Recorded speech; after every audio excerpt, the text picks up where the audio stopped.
गरुडगमन तव चरणकमलमिह मनसि लसतु मम नित्यम् गरुडगमन तव चरणकमलमिह मनसि लसतु मम नित्यम्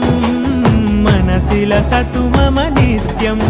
मम तापमपाकु